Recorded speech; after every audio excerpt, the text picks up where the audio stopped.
Reverendíssimos Padre Nilci, Diácono Carlos, amado povo de Deus, presente nesta Igreja Matriz de Santa Rita de Cássia.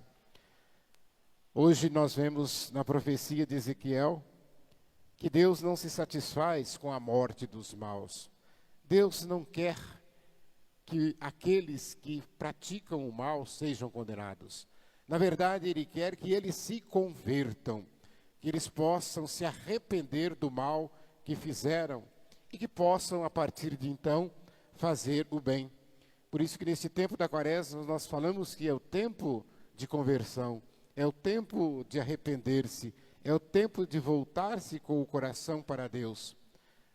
Mas a liturgia vai nos mostrar, e essa leitura foca bem o contrário, que às vezes acontece, né? Infelizmente, às vezes com bastante frequência, que é aquela pessoa que é do bem, aquela pessoa que pratica o bem, que faz o bem, e que de repente passa para o outro lado e começa, a partir de então, praticar o mal. Ele vai dizer, ela vai perecer pelo mal que está praticando. Nós devemos lembrar que, diante de Deus e da nossa vida, a cena da cruz.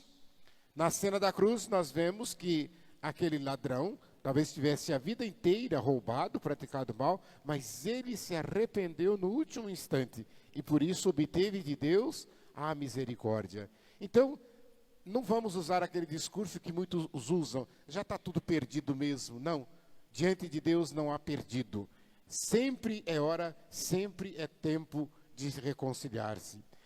E é por isso que o Evangelho vai dizer da oferta que Deus não quer, se você ainda tiver que se reconciliar com o teu irmão. Ele não está dizendo para você não dar a oferta. Ele está dizendo para você reconciliar-se primeiro. Ou seja, o mais importante é esta reconciliação com o teu irmão, para vir então com o coração livre diante do altar e entregar àquele que é o único caminho a sua oferta. A comunidade, nós costumamos dizer, né, o jejum, e nós vivemos esse tempo, é com oração. E nós somos convidados a qualquer penitência que tenhamos escolhido para fazer durante esses exercícios quaresmais, não se esquecer da vida de oração. O quinto mandamento, segundo o Evangelho, diz: não matarás. E é por isso que o Evangelho repete essa frase, não matarás. É proibido, e este proibido matar não pode e não deve ser entendido como somente tirar a vida biológica.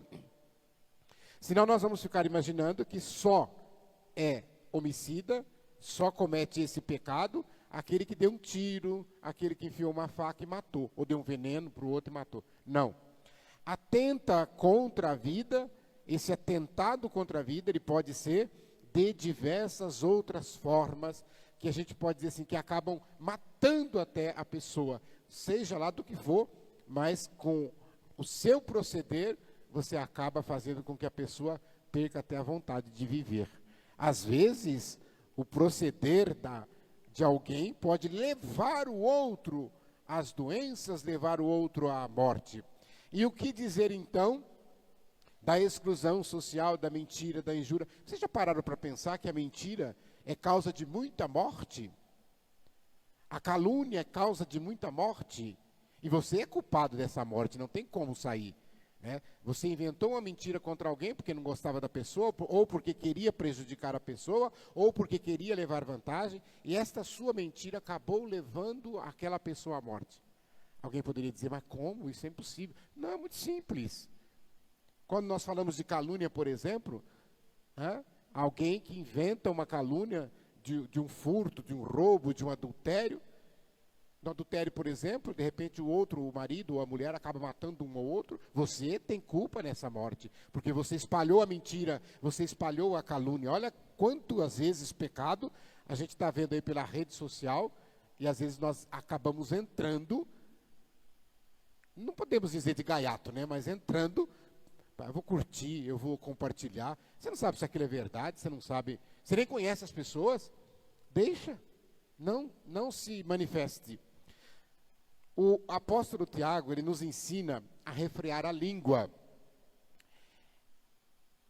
E ele fala que ela é responsável, quando usada de qualquer jeito, por muitos males. Olha que intenso. Quando eu falei de mentira, quando eu falei de calúnia, quando eu falo de injúria, quando eu falo de difamação e etc, etc, etc, são pecados praticados com a língua. Então, refrear a nossa língua deve ser um dos principais exercícios quaresmais. Falar menos.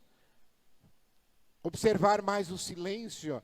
E a igreja tem pedido tanto isso, né? Observar mais o silêncio. E Jesus, então, espera de nós esse silêncio para que Ele possa falar em nós.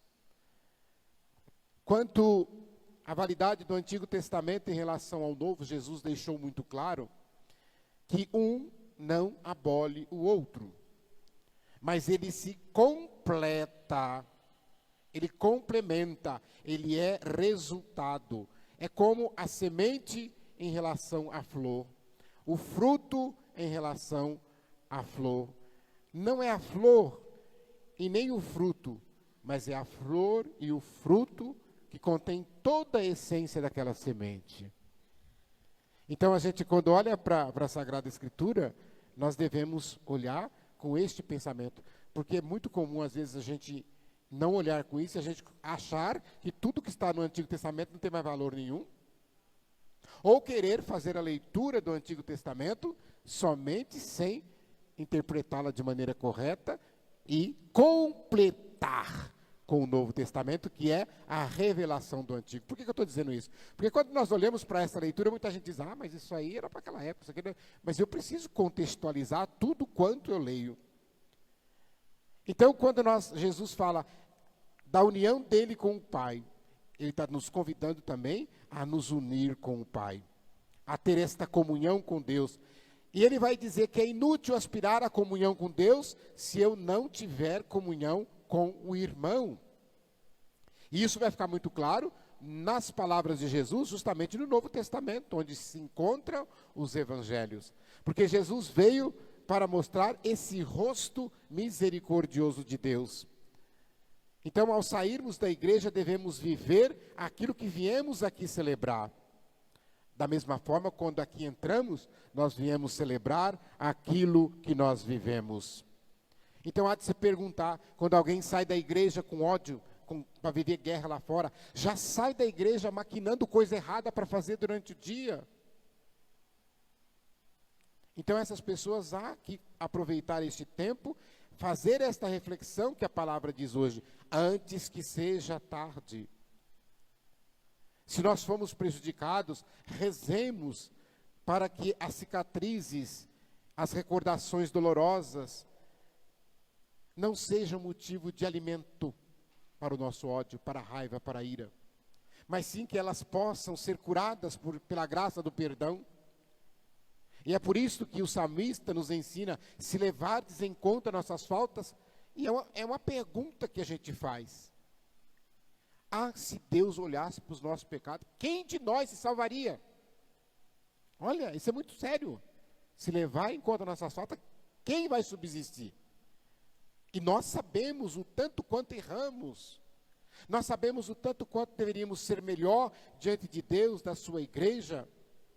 Há uma misericórdia no céu, a qual se chega através da misericórdia da terra.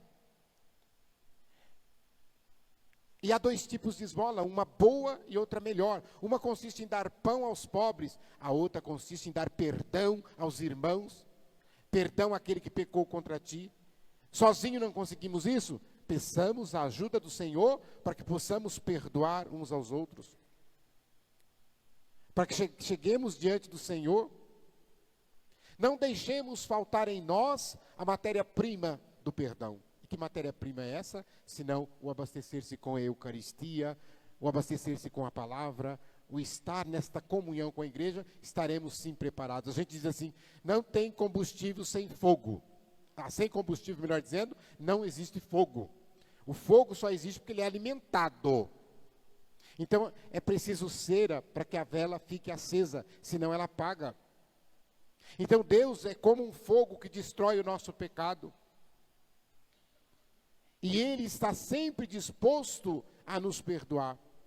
E quando Deus nos perdoa, o pecado é eliminado. Não é preciso que haja a preocupação, como às vezes muitos têm. O padre ouve muito isso, principalmente nesta época de mutirões de confissão. A pessoa duvidar de que Deus a perdoou. A pessoa, ela está confundida, ela acha que o perdão vai fazê-la esquecer. Não é isso. Você vai lembrar do pecado que você fez. Se você matou alguém, você vai lembrar a vida inteira que você matou.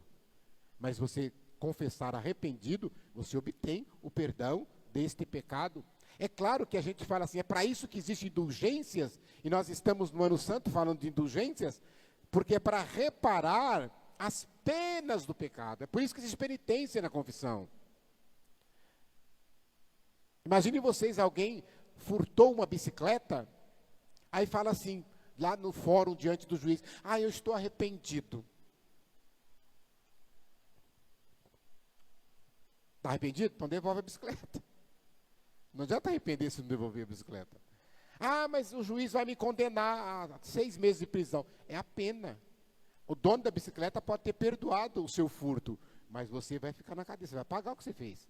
Isso é pena. Então, às vezes as pessoas confundem, achando que não foi perdoada por isso. Então, saiam daqui hoje com essa certeza. E quando ele diz, enquanto caminha para o tribunal, e o nosso tribunal é o juízo final, Mateus capítulo 25, enquanto caminha, se prepara, reconcilia, para quando chegar lá, não ter que ir purgar, porque aqui é uma lição do que é o purgatório. Louvado seja nosso Senhor Jesus Cristo. Para sempre seja louvado.